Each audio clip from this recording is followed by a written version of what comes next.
Khadija would eat grass so that Rasulullah would eat good food. And she wouldn't sleep so that Rasulullah was safe.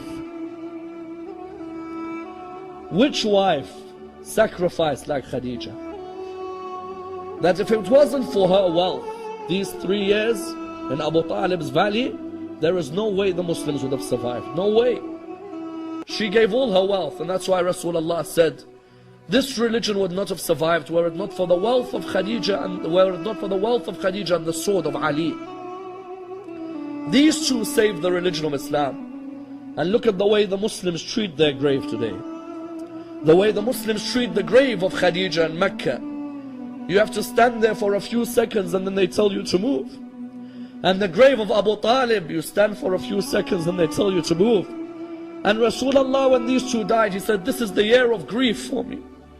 I've lost my backbones, Abu Talib and Khadija. And I say to Sayyidah Khadija, oh Sayyidah Khadija, you were oppressed now and you were oppressed when you died. Someone says, what do you mean you were oppressed when you died? You know Rasulullah, when he came to bury Bibi Khadija, he came, but because they were so poor, the kafan that he had was not long enough to cover her body. The kafan was not long enough. Those of you who've had to bury your mothers or your fathers, didn't you have a kafan long enough to cover the body? Isn't it an honor from Allah? Khadija, the wealthiest woman, had no kafan. He would try to cover the body, there's no kafan. It is sad to see a human die without a kafan, isn't it? No human deserves to die without a kafan on their body.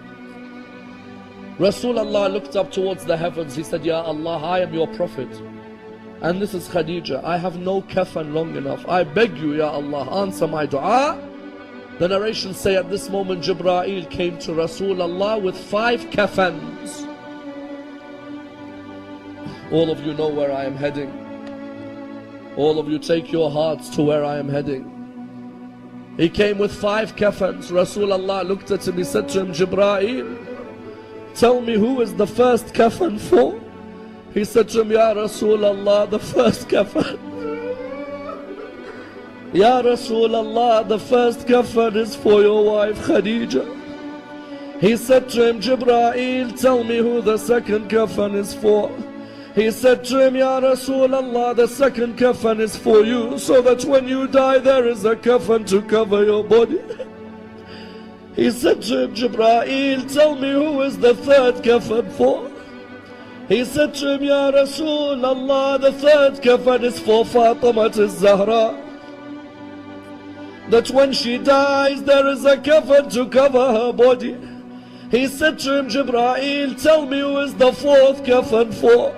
He said to him, Ya Rasulullah, the fourth kafan is for Ali ibn Abi Talib.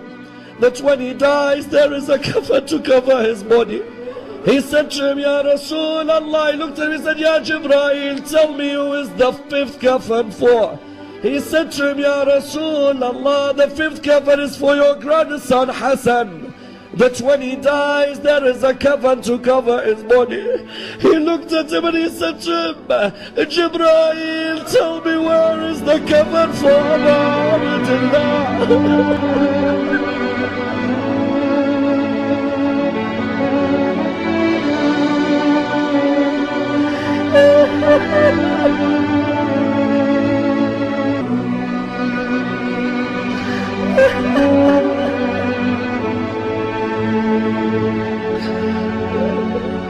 He said to him, Jibreel, tell me where is the kafan for Abdullah?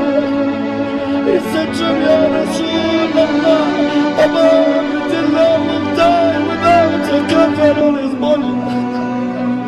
He said to him, Jibreel, why? He said to him, because the horses of Bani Umayyah will trample on the body of Abdullah.